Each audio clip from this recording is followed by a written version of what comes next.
Hello everybody, hope you're doing well and thanks for joining us for another video. You know, it's crazy to think that it's been 11 months since I was in Antarctica filming the 24-hour sun. And flat earthers are still desperately trying to find reasons to call it all fake because it has caused such carnage within their communities. For example, only a few weeks ago, I was contacted by Sam, who goes by the channel name Flat Earth Reconnaissance, and he was asking if I would be prepared to do a live debate with him about TFE on Jeren's channel.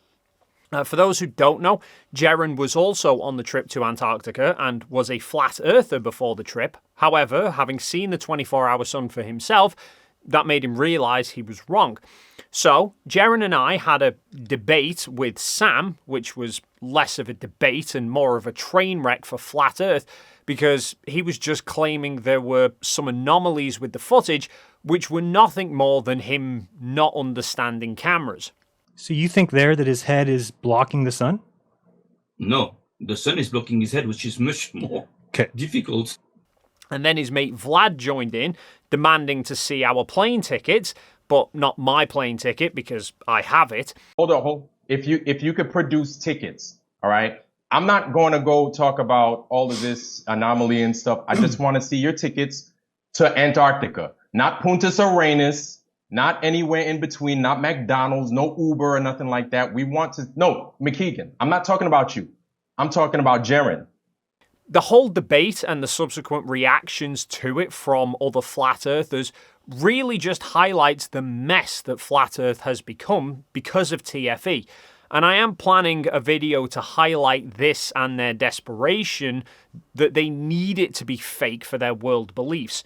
However, for that, I'm working on a much bigger project that I actually previewed in a recent live stream, where I'm taking all of the various photos, video clips and live streams that were shot during that main 24-hour period in Antarctica and syncing them all into one huge video.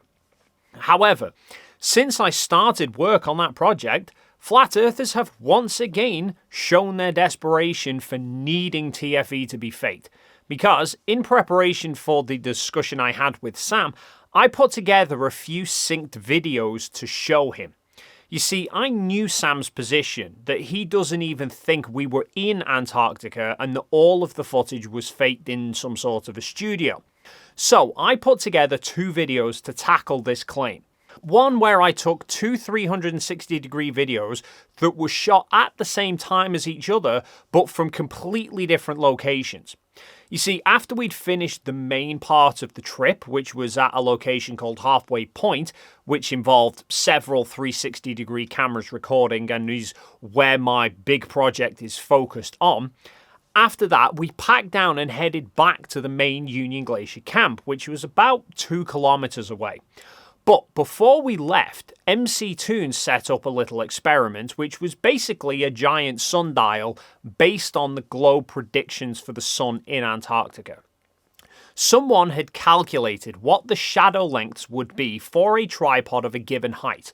So Toon had spent several hours setting out 12 blocks of ice around a tripod. So if the predictions were correct, then the shadow of the tripod should just about reach each marker throughout a 24-hour period. And to record this, he set up a 360-degree camera on the top of the tripod that was recording for a straight 24 hours. Now, whilst that was recording, we headed back to Union Glacier Camp and Will Duffy set up one of his 360-degree cameras on the edge of the camp, recording a time-lapse, which ended up going for more than 30 hours. Both of those videos have been on YouTube for months, and I will link them down below. So what I did was I downloaded the videos from both of these cameras and I synced them up with each other and placed them both together in a single video.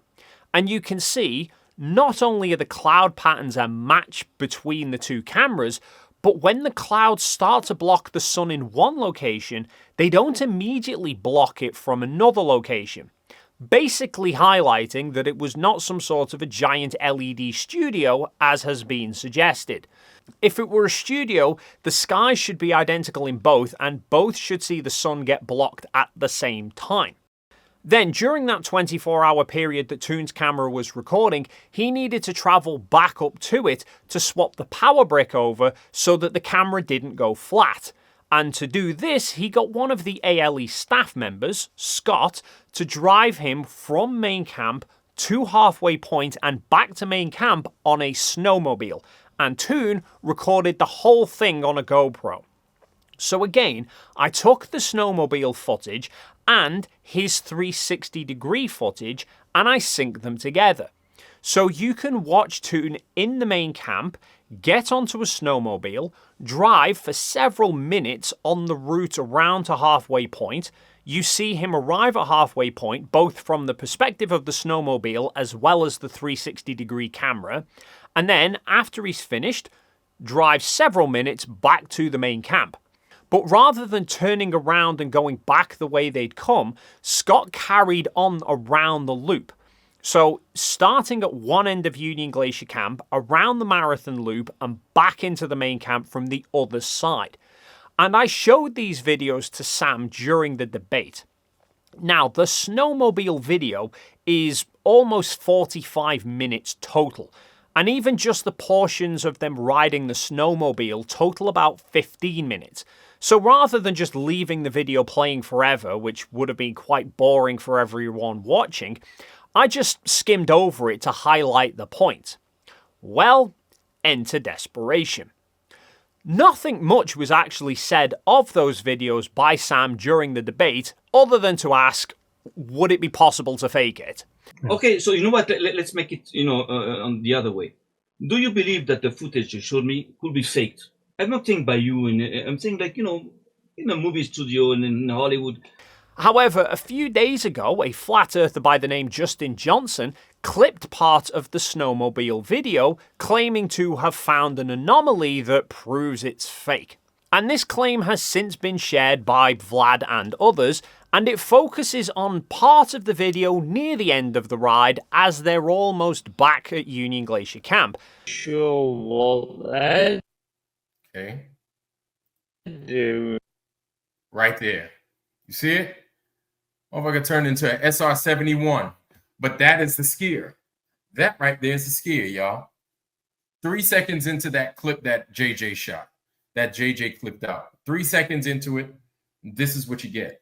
Now, for reference, going out on the loop was perfectly fine to do as long as you signed out and back in with the ALE staff so they knew to be aware that you were out there in case you didn't come back. Now, whilst none of our party chose to go out on the loop, there were other people at the camp who did. For example, whilst we were at halfway point, I saw someone walking on part of the loop and I recorded this footage of them with Mount Rossman dwarfing them in the background. On one of the drives back to camp, our truck actually had to stop and wait for a few minutes because one of the Twin Otters was coming in to land on the runway, which for that we actually got out of the truck and recorded it, and while we were waiting for the plane to land, a skier went past us. So, seeing a skier, not a big conspiracy. However, if you play the clip from the debate through slowly, frame by frame, you see the skier, and then the skier disappears and this strange black shape appears. So, naturally, flat earthers are jumping straight on the idea that this is a CGI glitch. Nope, it's a flag. I not only highlighted during the debate that the video was over 40 minutes long, and yet it didn't take me 40 minutes to go through it, but you can even see the progress bar along the bottom where I was literally dragging the playback along, and it's jumping dozens of seconds each frame. For context, here is that section of video played back at 1x speed.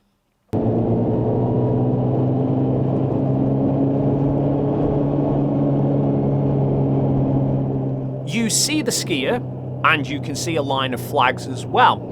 And then Scott moves over to go around the skier, which I think is one of the ALE staff because Scott waves to them. And then a few seconds later, they pass this black flag. Now, this is obviously a much less compressed version than the video that Flat Earthers have been reviewing, because they've been looking at one that was played back over screen share through Zoom and then run through YouTube during a live stream. So it's had a lot of compression done to it, which does somewhat mask the flagpole in the second frame and pretty much completely blurs out the line of flags in the first frame. So no big conspiracy, though knowing some flat earthers, I would not be surprised if they're about to start claiming that this is damage control that I'm doing now, and that this video is one where I've magically fixed the CGI glitch. Except, as I mentioned to Sam during the debate when I first bought the clip up, I've also put together this little video. Well, I say little video, it's about 42 minutes long, but I've got it uploaded to YouTube. I can link it to you if you want.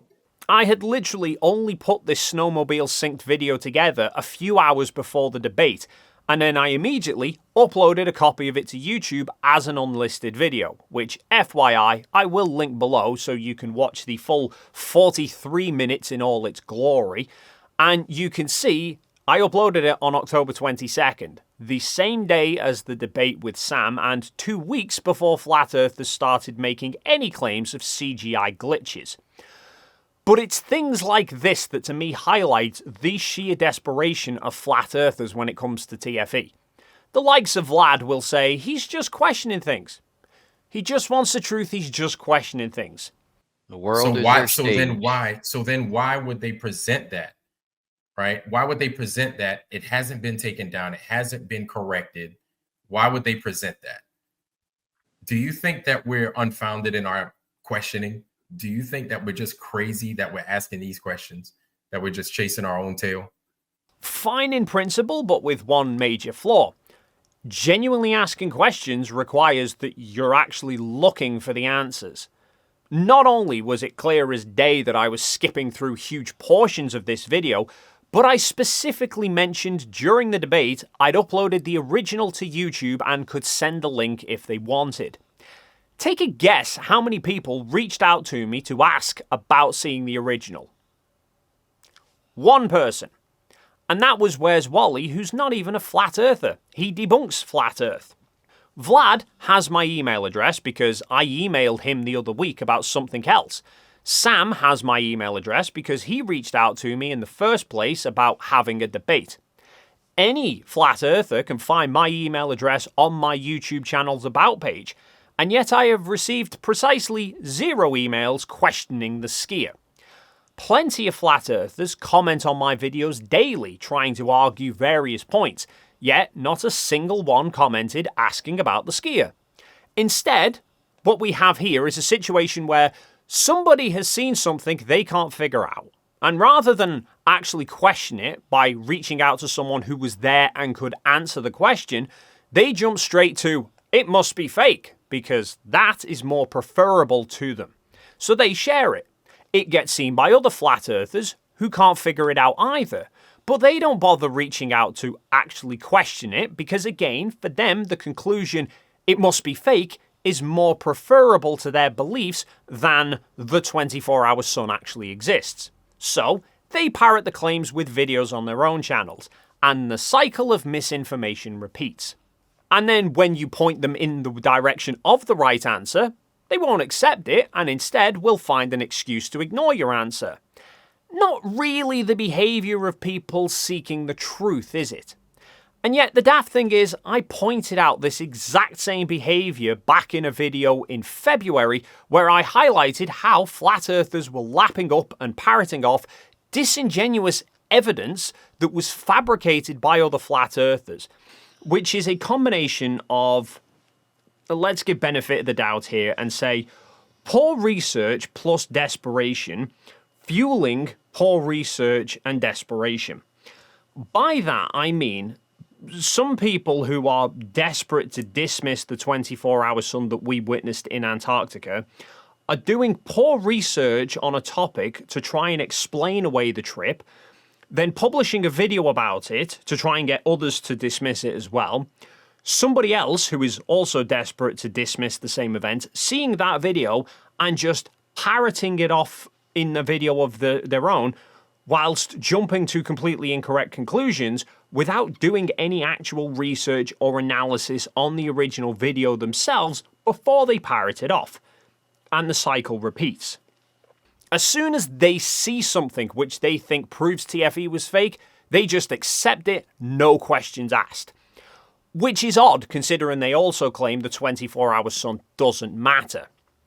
This is not the behaviour of people just asking questions or just seeking the truth. This is blind desperation and confirmation bias because they need TFE to be fake. It will be interesting to see over the next couple of days whether people actually correct themselves about this. The people who've been commenting and making videos saying that this is a CGI glitch and this is sign that it's fake, will they remove those from the internet? Will they publicly come out and say they were wrong and actually it's a flag and they just didn't actually question it? Right? Why would they present that? It hasn't been taken down. It hasn't been corrected. Why would they present that? Or will they just try and ignore it, brush it under the rug, leave everything on there for the rest of their audience to see in the hope that more people start to think that TFE was fake? Time will tell. But anyway, that's going to be it for this video. Like I said, I am working on another one to further expand on this desperation and highlight just how not fake TFE actually was.